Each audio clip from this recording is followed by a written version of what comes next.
Welcome to the DoubleACS Daily News. On Saturday, the Attleboro Fire Department held their 20th annual ceremony commemorating the events of September 11, 2001. Here is a brief clip from the ceremony. 5:20 p.m.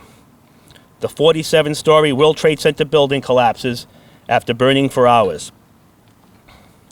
8:30 p.m. President Bush addresses the nation, calling the attacks evil, despicable acts of terror. By the end of that day, more than 3,000 innocent lives were lost. That loss of life included 343 firefighters, 60 New York City Port Authority police officers, and more than 2,500 civilians. Today's ceremony honors the innocent lives lost as a result of the 9/11 attacks. I'm Scott Lachance. I'm the fire chief here in the city of Attleboro. Today we did our annual September 11th remembrance ceremony. Today was a little bit more special because it was 20-year anniversary. We do it every year. It's part of our way of just pledging that we're going to remember what happened 20 years ago, the tragic loss of life for civilians and firefighters. Obviously, the initial loss of life for the fire service was the first couple of days after the events.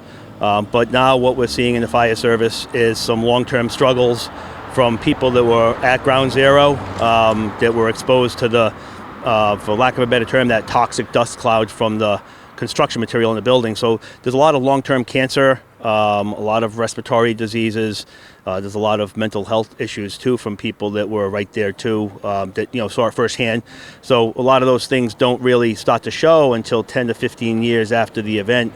So it's an ongoing problem in the fire service that I expect that we'll be dealing with for the next 25 years.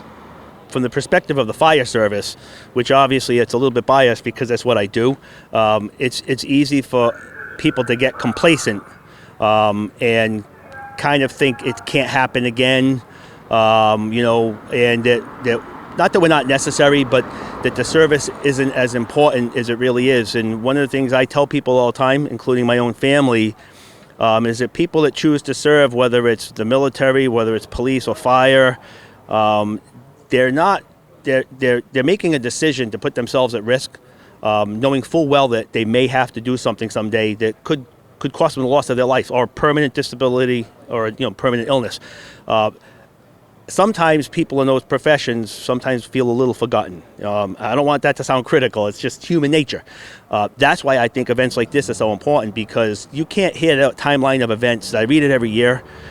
Even now when I still read it, it brings me right back to that day 20 years ago, watching it on the news as it was unfolding.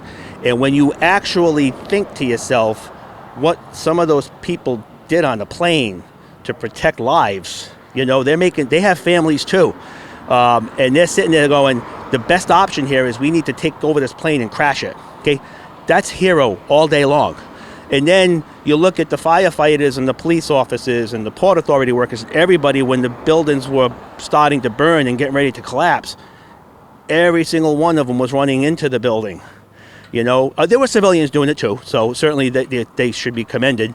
But the difference is that the public safety people and the military people sign up for that, knowing that they may have to go do it. So it sounds a little cliche, but I do know it means a lot to first responders to feel the support of the community that we serve. And when you get to see people come out here and say thank you and be grateful for what we do or what we may do, it goes a long way towards keeping us in a good position to keep serving the community.